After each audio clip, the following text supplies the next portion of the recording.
première table ronde, comment porter un projet social dans un contexte budgétaire contraint?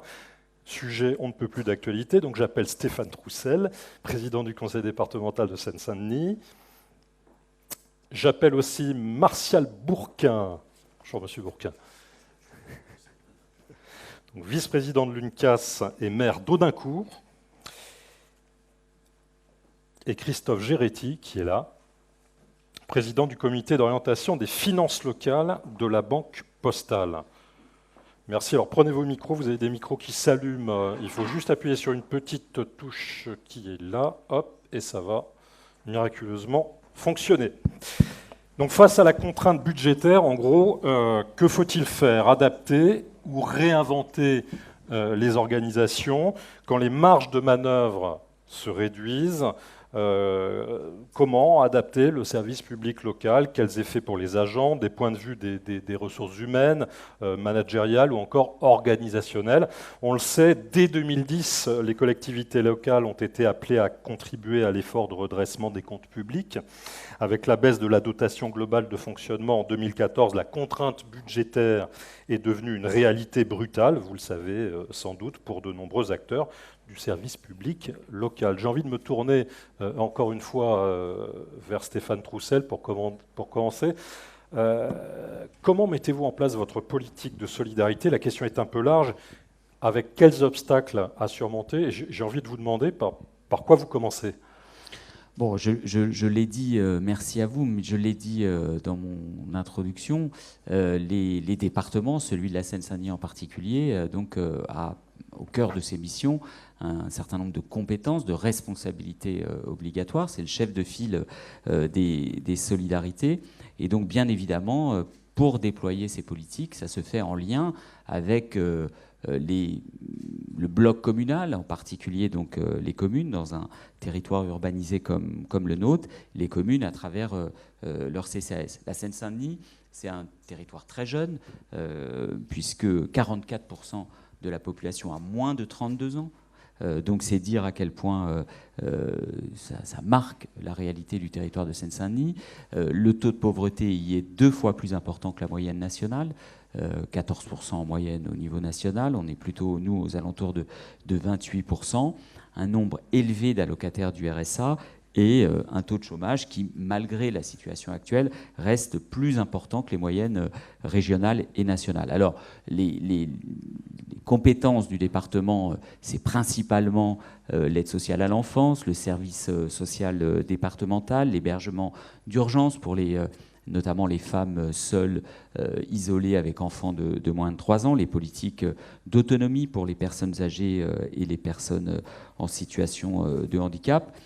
Bon, comment on fait? D'abord, on assume nos responsabilités. La loi nous en a donné. Et nous, on les assume dans la plénitude de nos compétences. C'est-à-dire que budgétairement, bien oui, le département de la Seine-Saint-Denis a maintenu, vaille que vaille, en dépit de la contrainte budgétaire, des engagements particulièrement forts dans le domaine de l'aide sociale à l'enfance, dans le domaine de l'autonomie, dans le domaine des allocataires du RSA. C'est aussi pour ça, par exemple, mais je sais qu'on y reviendra peut-être, qu'on n'a jamais, en Seine-Saint-Denis, abandonné ce combat pour la recentralisation du financement du RSA.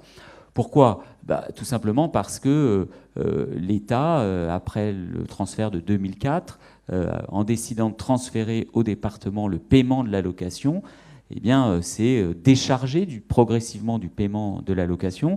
Pour vous donner des ordres de grandeur, en Seine-Saint-Denis, le RSA, c'était à peu près, au moment de sa recentralisation de son financement, à peu près 500 millions, 300 millions compensés par l'État, 200 millions assumés par le seul département.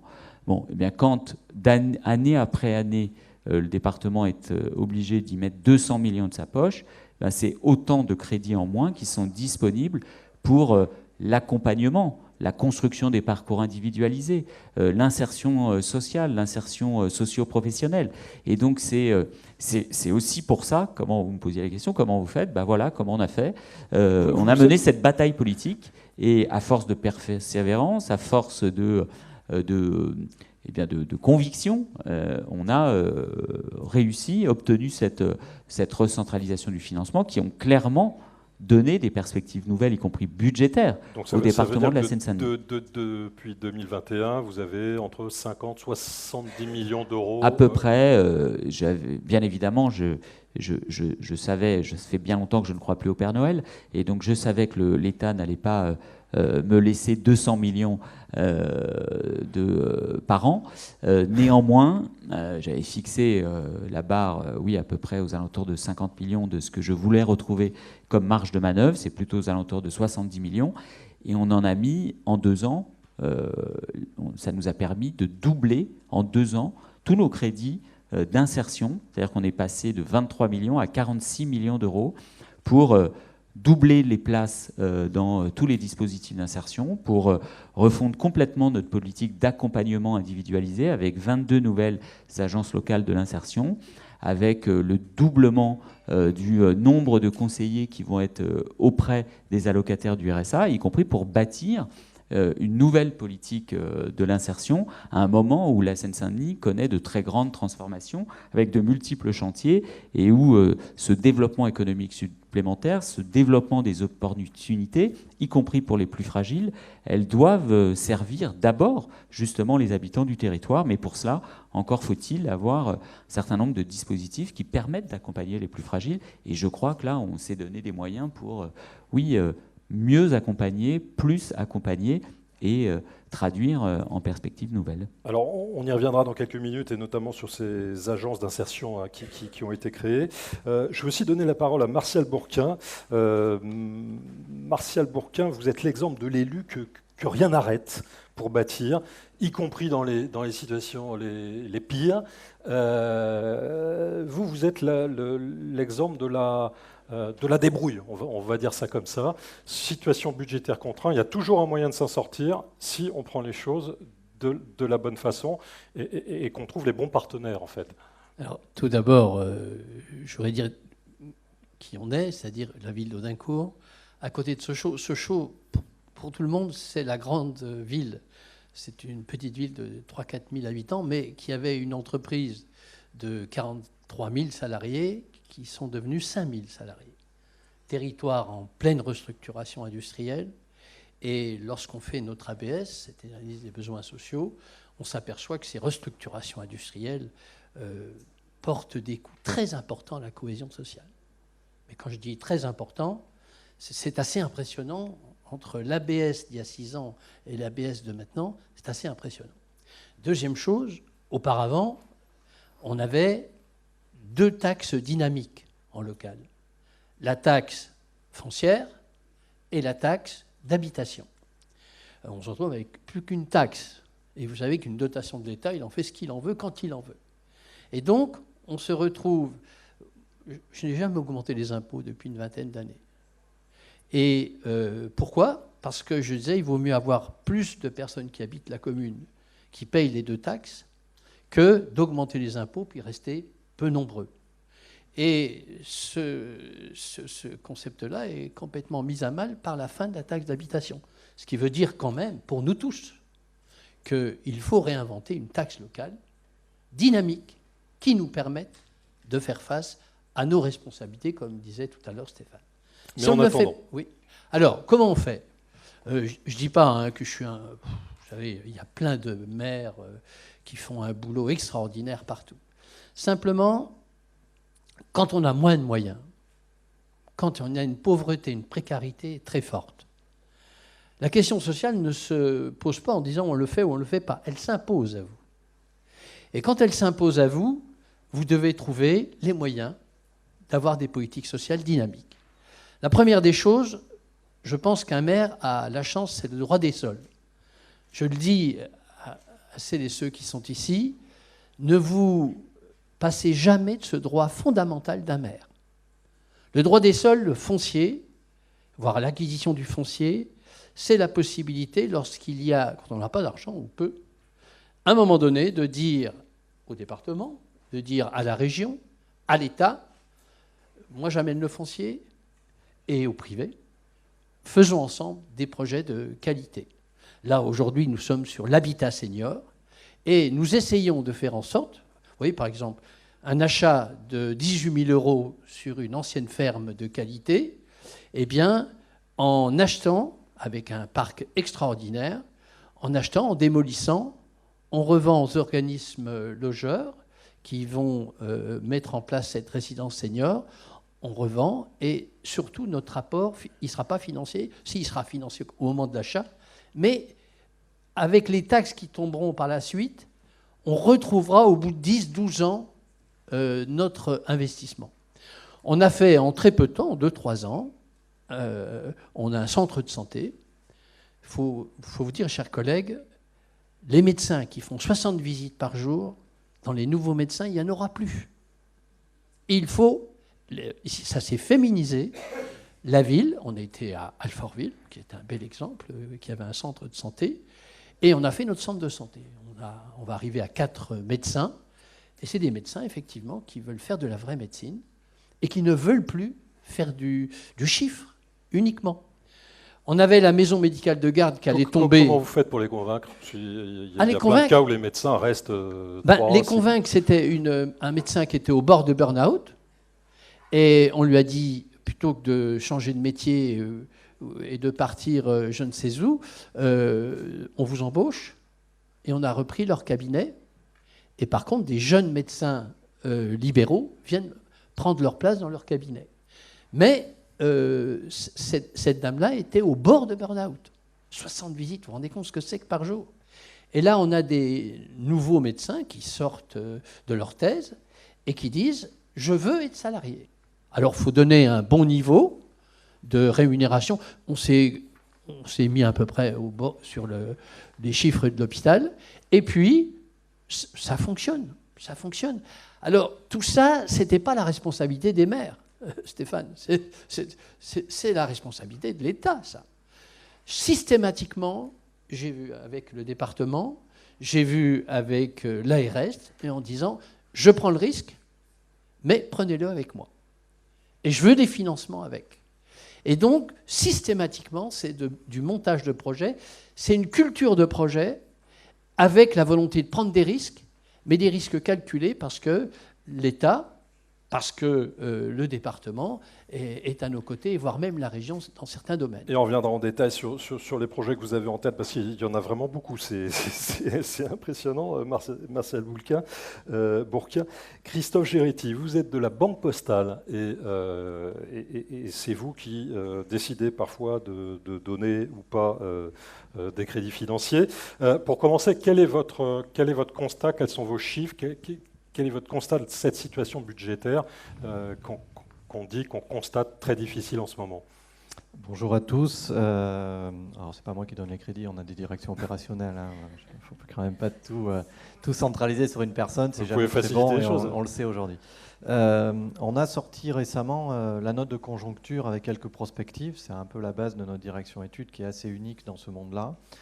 Le contexte budgétaire est assez favorable 2021-2022. Il est assez favorable globalement, bien évidemment, et j'y reviendrai. Son contexte, il est important parce qu'il a permis en 2023 de démarrer une année plutôt correcte, de façon globale sur l'ensemble des collectivités, avec des marges de manœuvre, de la capacité d'autofinancement. Alors nous, ce qu'on a fait, c'est de la prospective pour 2023, et on a un peu alerté parce que cette prospective-là nous montre que 2023 va être plus compliqué. Très clairement, c'est une année où les marges de manœuvre vont se réduire pour une partie des collectivités, parce qu'on a à la fois l'inflation qui va peser une deuxième fois en raison des négociations sur les prestataires. Ça, c'est un vrai sujet. Le deuxième, c'est que toutes les augmentations de prix auront un impact bien évidemment sur l'investissement. Et ça, je pense que tous les élus qui sont ici en ont conscience. Donc, c'est une année qui démarre avec sérénité, mais qui, au bout de 6 mois, nous constatons qu'il y aura quand même un resserrement des marges de manœuvre de l'ensemble des collectivités. Alors, je ne vais pas vous abreuver de chiffres parce qu'on a une note et ça, on vous la fera passer. Et c'était la première chose qui était importante à dire. Le deuxième élément, pour rentrer dans les deux collectivités qui vous intéressent, donc les départements et les communes, les départements, le premier gros problème sera les DMTO. Et cette année, tout le monde s'attendait à 10% en moins, on est à 20% en moyenne. Alors je prends l'exemple de la Seine-Saint-Denis, mais je me suis permis de le regarder. La Seine-Saint-Denis est déjà très bas en matière de DMTO et fait partie des départements qui ont une caractéristique particulière sur ce sujet-là. Donc ils n'ont pas cette dynamique-là, par exemple. Donc c'est des sujets qu'il faut que l'État regarde en adaptant totalement leur financement et leur fiscalité en fonction des opérations. Le bloc communal, lui, c'est un peu différent. Le bloc communal, il augmente ses dépenses, il augmente ses recettes, et il y aura aussi un resserrement. On trouve 2 points de resserrement, 2% de resserrement, ce qui est quand même un peu conséquent et qui est assez inédit depuis ces dernières années. Donc il y aura un resserrement de la capacité d'autofinancement. Ça veut dire qu'il y a quelques milliards de moins. Je ne vais pas vous dire la différence, elle n'est pas très importante en termes de pourcentage. Mais quand on regarde dans le détail des collectivités, là par contre, on peut trouver des difficultés assez fortes qui peuvent se préparer. Donc l'objectif pour nous, la banque, quand on intervient, c'est d'analyser le global, mais aussi de trouver avec la collectivité, quelle qu'elle soit, la meilleure façon de financer. Alors soit en plan de financement d'investissement, bien évidemment, mais aussi les aider à trouver leur équilibre sur la capacité d'autofinancement qu'ils peuvent avoir en fonctionnement. Donc les chiffres sont corrects, mais aujourd'hui on a fait une petite alerte parce qu'il va y avoir un resserrement en fait de la dynamique des chiffres. En matière de trésorerie qui fait beaucoup parler et dont notamment l'État parle beaucoup, donc cette trésorerie effectivement pour la première fois peut-être de 20 ans va être utilisée. Nous constatons que les collectivités vont être obligées d'utiliser une partie de leur trésorerie, de leur fonds de roulement, s'ils veulent investir et continuer à investir. Et ça, c'est assez inédit. Donc il y a quelques éléments assez novateurs sur la note, donc on vous la fera passer. Et cette note-là, en général, est plutôt bien suivie puisqu'elle est aussi utilisée par les services gouvernementaux, parce qu'on est des seuls à faire de la prospective sur ces éléments-là. Donc vous voyez qu'aujourd'hui, le budget, il n'est pas contraint en volume, mais il va être contraint dans les marges de manœuvre. Et c'est un petit peu différent par rapport aux autres années. Et bien évidemment, on a des collectivités différentes. La Seine-Saint-Denis en est une. Non pas pour la cibler, puisque moi j'ai participé à la recentralisation du RSA, et je trouve que c'est ces méthodes-là qu'il faut avoir, parce qu'on a des collectivités qui ont des difficultés plus importantes, pour des raisons structurelles, hein, il faut le dire, et pas que conjoncturelles. Et ces collectivités-là, il faut trouver des portes de sortie et des nouveaux modèles de financement. Donc là, ça a été une opportunité et une négociation qui a été bien amené, on va dire ça comme ça, Monsieur le Président, mais qui, à mon avis, sera à reproduire sur d'autres départements, parce qu'il y a d'autres départements qui seront dans le même cas. Même si ça devient un sujet de compétences et de décentralisation, il ne faut pas regarder ce sujet-là en matière de compétences. Il faut le regarder en marge de manœuvre. Donc voilà quelques éléments d'indication pour mettre un petit peu le contexte budgétaire. Alors Stéphane Troussel, revenons justement sur ce sujet et ces agences d'insertion qui n'existaient pas avant. Qu'est-ce que ça a changé concrètement dans le paysage social? Qu'est-ce que ça apporte depuis? Peut-être redire un mot par rapport à l'intervention de Christophe Géretti. Moi, je suis un farouche partisan de la décentralisation. Je pense même que finalement les seules lois de décentralisation, elles datent de 82-83 et de 85-86. Depuis, on peut se raconter ce qu'on veut, tout gouvernement confondu, vous voyez, comme ça j'englobe y compris ceux de ma famille politique, on n'a pas fait des lois de décentralisation. On a fait des lois qui consistaient pour l'État à se décharger d'un certain nombre de compétences et de responsabilités parce qu'il était devenu impécunieux et qu'il voulait faire payer par d'autres des responsabilités qu'il ne voulait plus assumer. Qu'est-ce qui s'est passé en 2004 avec le transfert du RSA? Il fallait que le gouvernement Raffarin tienne la promesse du président Chirac, réélu en 2002, de diminuer d'un tiers l'IRPP. Bon, et donc le RSA, c'est 9 milliards. Eh bien, en faisant supporter à terme le RSA par les départements, il avait là une première manne d'économie budgétaire fort importante. Donc je pense déjà que la première des choses, ce serait que, puisque l'heure est à la refondation, paraît-il, de notre République, que dans une tentative de nouveau compromis national, on se mette d'accord ensemble, État, puissance publique de tout niveau, sur qu'est-ce qui doit relever de la puissance publique, qu'est-ce qui doit relever de l'action publique et pas de l'action privée. Ça doit être en fonction des besoins, parce que les besoins ne sont pas les mêmes chez vous que très clairement, je considère, Limoges ou à Toulon. Non, d'abord, mettons-nous d'accord. Moi, je considère que face aux défis nouveaux qu'on doit affronter, il y a des questions dont qu'on ne peut pas laisser au marché, et qu'il faut que la puissance publique les prenne ou les reprenne. C'est vrai de la question de l'eau, c'est vrai de la question de l'accompagnement des personnes âgées ou des personnes en situation de handicap. Quand on voit les scandales, par exemple, le scandale Orpea, de celui qu'on aura peut-être demain sur la question de l'accueil des jeunes enfants. Alors là, vous dites que pour les aides aux personnes handicapées, justement, les besoins augmentent et donc oui. vous réclamez en tout cas, encore une fois, qu'on se mette d'accord sur ce qu'elle relève de l'action publique. Une fois qu'on aura essayé de retrouver ce compromis, ce consensus national, qu'on distingue quel est le niveau de la puissance publique qui est le plus adapté pour le mettre en œuvre. l'État ou les collectivités locales? Et parmi les collectivités locales, quel niveau de collectivité locale? Parce que aujourd'hui, finalement, à chaque élection présidentielle, les partisans de la décentralisation que nous sommes, on saute comme des cabris en disant il faut une nouvelle étape de la décentralisation. Oui, la belle affaire. Mais quand la nouvelle étape de la décentralisation, elle se fait avec un État impécunieux, des collectivités locales qui n'ont plus d'autonomie fiscale et financière, eh bien, ça se traduit par quoi? On me racontera tout ce qu'on veut, mais par des inégalités entre les territoires et entre les citoyens. Je peux, avec toute la bonne volonté du monde, mon collègue maire de Sevran ou maire de Clichy-sous-Bois, eh bien, il n'a pas des écoles équipées et aussi modernes que les écoles de Puteaux dans les Hauts-de-Seine. Et moi qui suis attaché à l'égalité entre les citoyens, parce que je crois à la République et à la République sociale, ça c'est insupportable.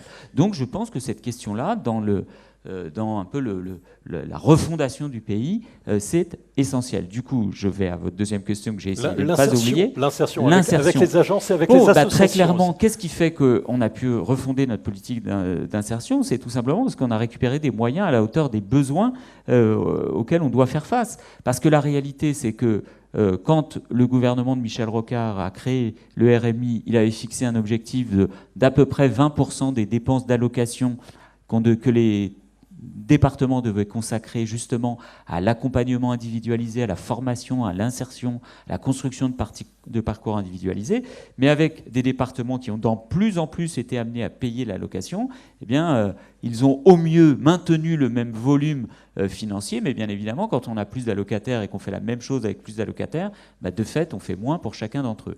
Et donc, quand je double les crédits d'insertion en 2 ans, on passe de 23 à 46 millions, eh bien, encore une fois, on crée de nouvelles agences locales de l'insertion. Ce qu'on a voulu, c'est que ces agences locales de l'insertion, ce soient de vrais consortiums locaux entre la collectivité, le département, la commune d'accueil, le secteur de l'économie sociale et solidaire, le monde de l'insertion par l'activité économique, qui ont, plus que d'autres, parfois, ce souci et cette capacité à faire le lien entre des publics très fragilisés, précarisé et le monde économique.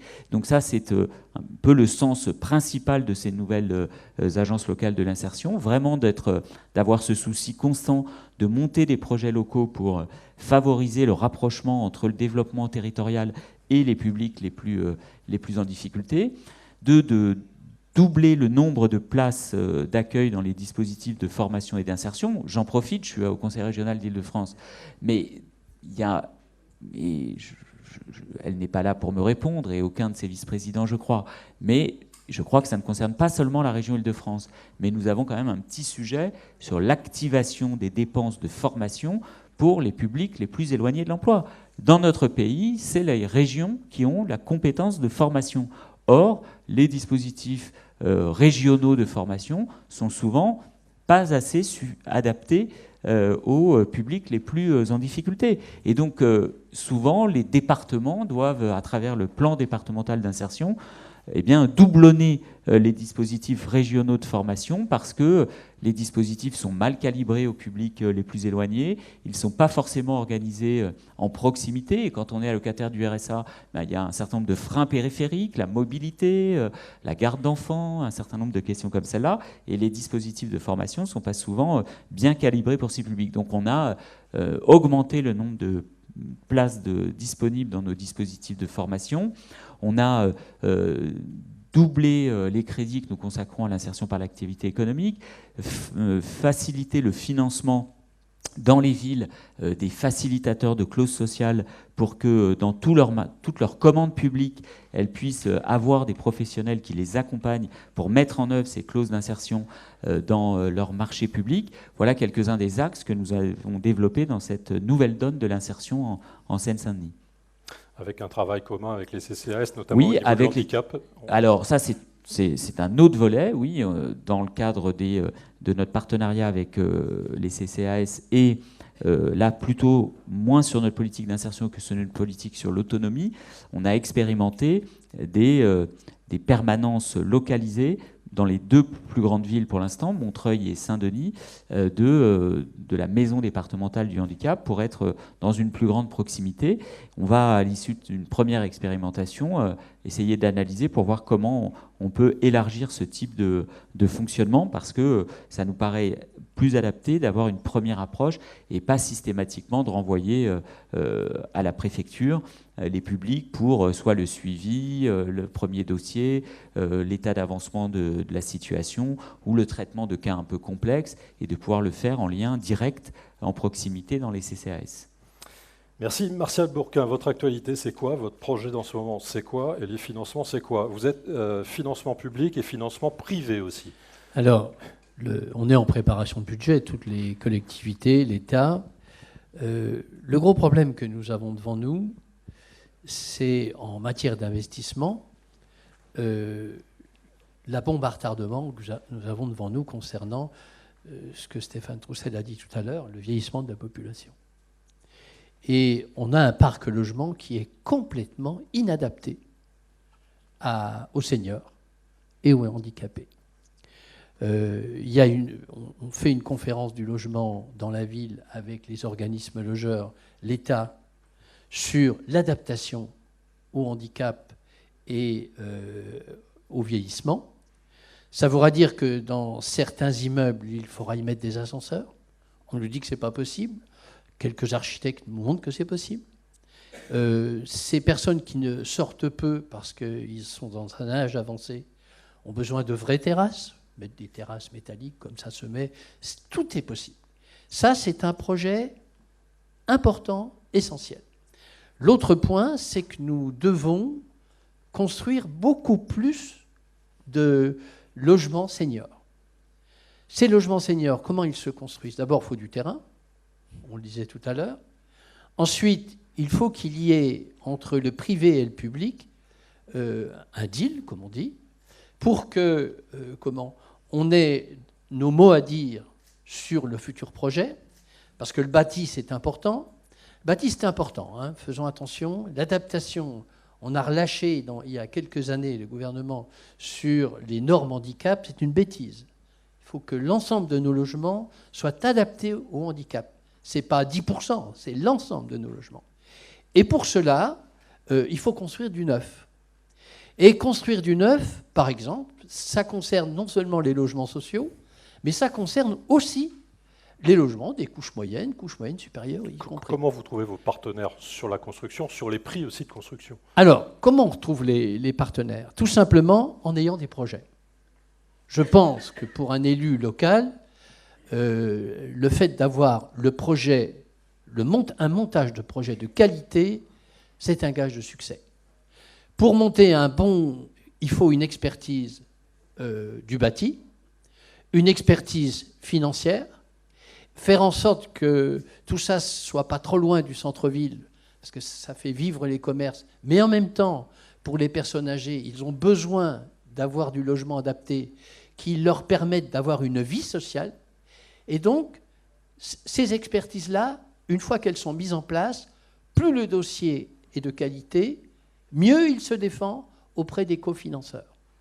Et les cofinanceurs, c'est qui? Par exemple, je vous donne un exemple, il y avait un terrain qui était à l'état depuis des années, c'était une ancienne gare, qui avait fermé dans les années 60. On a mené quand Thierry Repentin, le maire de Chambéry maintenant, était là, j'étais encore parlementaire, j'ai dit, c'est pas possible qu'en plein centre-ville, il y ait 6 hectares comme ça qui se baladent en friche, c'est inadmissible. Au début, les débats avec RFF, c'était la vérité si je mens, ça veut dire combien, et ils prenaient le déficit de RFF et ils nous proposaient un prix du mètre carré, déficit multiplié par le nombre de mètres carrés. J'ai dit, vous plaisantez. Et à la fin, on l'a eu à un prix grâce à l'intervention de Thierry Repentin, mais aussi à la région et tout cela. On est arrivé à l'avoir à un bon prix, mais quand on l'a eu à un bon prix, on s'était aperçu qu'il était complètement pollué. Ben oui. Et là, il faut aller chercher un fonds friche. Et ce fonds friche, d'1,9 million, nous permet de le dépolluer et de construire, allez, on va dire 40 à 70 logements seniors dans un endroit cœur de ville, dans un endroit qui peut être très bucolique, très intéressant. Il faut être bon négociateur, mais c'est quand même le parcours du combattant de temps en temps. Mais c'est ça le maire. Hein. Le maire, il est négociateur. Il lâche rien. Et alors, je ne dis pas que ça réussit toujours. Des fois, c'est difficile. Des fois, ça traîne. Mais on lâche rien. Et moins on lâche, plus on est pertinent sur la qualité du dossier, plus on a de chance de l'emporter. Je vous rappelle que vous pouvez poser des questions à nos intervenants. Il y a un micro qui va se balader dans la salle. Vous levez la main et vous posez les questions que vous voulez. Est-ce que tous les trois, vous êtes d'accord pour dire que la contrainte budgétaire favorise l'innovation? À vous entendre, on a l'impression que oui. À vous regarder, un peu moins. Alors, bon, je reprends la parole. Je vous le dis franchement, cette situation, il faut que l'État comprenne une chose, et le président. Tout ne se fait pas verticalement. Tout ce qu'a fait, ce que font les collectivités locales et territoriales, ils le font mieux que l'État. Pourquoi ? Tout simplement parce qu'ils sont à portée d'engueulade. Tout simplement parce qu'ils sont en lien avec la population. Je prends un exemple. Quand j'étais à la région, les lycées, ils étaient dans un état catastrophique. La reprise par les régions des lycées a été un succès considérable. Et donc, sur toutes ces questions-là, il faut qu'ils comprennent qu'il faut un État stratège et non pas un État qui fait tout. Vous voyez ce que je veux dire ? Stéphane Troussel, vous êtes d'accord ? Oui, parfaitement d'accord avec la manière dont Martial pose le débat. Sur votre question par rapport aux contraintes budgétaires, les difficultés des territoires nous obligent à nous serrer les coudes, à innover, à rechercher des coalitions. Ça, c'est vrai. En Seine-Saint-Denis, oui, parfois l'ampleur des défis que nous avons à affronter oblige l'État local, les collectivités, quelles qu'elles soient, à essayer ensemble de trouver des solutions. Quand, pendant la crise sanitaire, on constatait qu'en dépit des doses de vaccins supplémentaires par rapport à notre population nous étaient données par l'ARS, mais qu'on n'arrivait pas à faire en sorte que les habitants de la Seine-Saint-Denis soient suffisamment vaccinés, parce que quand il y avait les créneaux Doctolib, j'ai jamais vu autant d'habitants du 16e arrondissement venir se faire vacciner à Pierrefitte, par exemple. Ils avaient découvert Pierrefitte, ils trouvaient que c'était très charmant. Ils sont restés mais ils ne sont pas restés. Et donc, on s'est dit que avec le préfet de l'époque, il fallait qu'on trouve des solutions. Et c'était quoi la solution ? C'était de ne pas s'en remettre aux plateformes numériques exclusivement, parce que quand on est âgé, handicapé ou qu'on ne maîtrise pas bien la langue française, on peut toujours nous renvoyer vers un rendez-vous sur Doctolib pour se faire vacciner. Ça ne marche pas. Et donc, c'est là qu'on a multiplié les dispositifs d'aller vers. C'est là qu'on a créé une plateforme d'appel spécifique, téléphonique, pour permettre aux habitants de la Seine-Saint-Denis de prendre des rendez-vous un peu à l'ancienne, de manière traditionnelle, comme si on appelait une secrétaire médicale. Donc voilà, on trouve des solutions. Maintenant, dire que la contrainte budgétaire, ça nous permet de trouver une solution innovante, je ne vais pas exagérer. Quand mon collègue des Hauts-de-Seine, il a 550 millions d'excédents de fonctionnement dont il ne sait plus quoi faire, et quand je suis heureux, au bout de 10 ans d'efforts du budgétaire, de finir à 150, si vous voulez, je vois bien la différence. Ça a plein de conséquences, non seulement dans les projets de solidarité, mais dans les projets d'investissement. Quand je vais voir la présidente de région et qu'on fait le contrat de plan État-région, qu'est-ce qu'elle me dit ? Oui, mais tu comprends, Stéphane, il y a Éole à l'ouest qui va coûter très cher. Et pourquoi Éole se fait plus vite que le prolongement de la ligne 11 de métro en Seine-Saint-Denis ? C'est que mon collègue des Hauts-de-Seine, il est capable d'aller bien au-delà de ses compétences et ses responsabilités que lui donne la loi pour financer des projets, alors que moi, je suis davantage contraint. Et donc, les projets n'avancent pas au même rythme. Et donc, en fait, c'est comme toujours, les inégalités, elles sont cumulatives. Et donc, quand on est, comme nous tous, je crois, attachés à la République et à la République sociale, on essaye de mettre en place des dispositifs qui, justement, favorisent l'égalité entre les citoyens et les territoires. Alors, on a remarqué aussi que la crise du Covid avait généré des nouveaux projets, et vous avez créé notamment l'Académie populaire de la santé. Est-ce qu'on peut dire ce que c'est ? Est-ce qu'on peut dire si ça existe toujours et à quoi ça sert ? Oui, ça existe toujours, parce qu'effectivement, ce qu'on constatait, c'est qu'au-delà de toutes les campagnes, de tous les messages institutionnels, de toutes les initiatives, on avait du mal à faire passer justement auprès d'un certain nombre de publics les messages sur la vaccination. Et donc, on a fait cette Académie populaire de la santé qui vise à former chaque année des habitants eux-mêmes au message de santé, au message de prévention, au message sur l'accès aux soins, qu'ils puissent être ensuite eux-mêmes dans leur quartier, dans leur territoire, dans leur collectivité, dans leur groupe scolaire, dans leur club sportif, peu importe, eh bien qu'ils soient eux-mêmes les relais de ces messages de prévention et de santé. C'est un peu la formation des pairs, PAIRS, pour justement, parce qu'on sait très bien que notamment autour du soin, de la santé, eh bien les questions culturelles, de langue, de rapport au corps, de rapport aux institutions médicales, on n'a pas tous les mêmes appréhensions. Et donc en passant justement par les habitants eux-mêmes, on a réussi davantage à convaincre. Et donc on a prolongé cette initiative où chaque année, il y a une trentaine d'habitants qui sont formés comme ça à des messages de prévention, d'information sur la santé et l'accès aux soins. Et ça nous permet de choisir des thématiques annuellement qu'ils vont ensuite aller eux-mêmes porter. Martial Bourquin. Oui, sur la question précédente, la question que vous avez posée, est-ce que le fait d'avoir moins de moyens favorise l'innovation? Il faut quand même redire que les collectivités locales et territoriales sont responsables de 8% de la dette de l'État, qui est abyssale, effectivement. Elles ne peuvent pas emprunter pour fonctionner. Et donc, je ne vois pas pourquoi l'effort essentiel résiderait sur les collectivités locales et territoriales.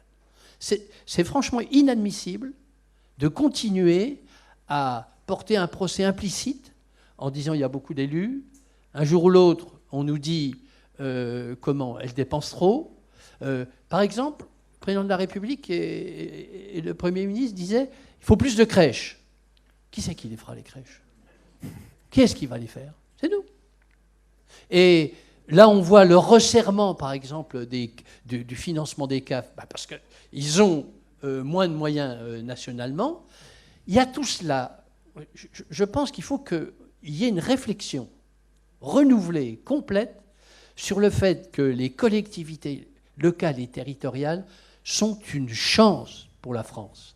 On faisait un comparatif entre l'Allemagne et la France au niveau justement des crèches, au niveau des équipements publics. Et on disait que la France pouvait s'honorer d'être largement devant l'Allemagne sur ces questions.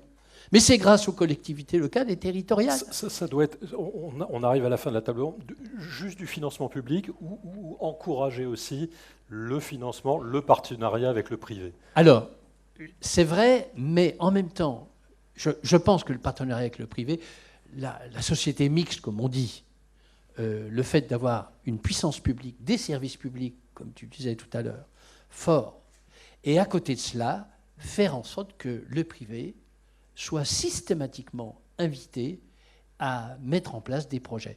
Ça, c'est la société mixte dont on parlait il y a quelques années, qui est toujours d'actualité, voire même, peut-être faut-il la réactiver beaucoup plus fortement. Mais en aucun cas, ça se fait avec des collectivités désargentées. Vous savez, l'Allemagne, des collectivités, à part les Länder, ils ont juste ce qu'il faut pour fonctionner. Par contre, on ne nous dit pas que l'Allemagne a toujours la taxe professionnelle.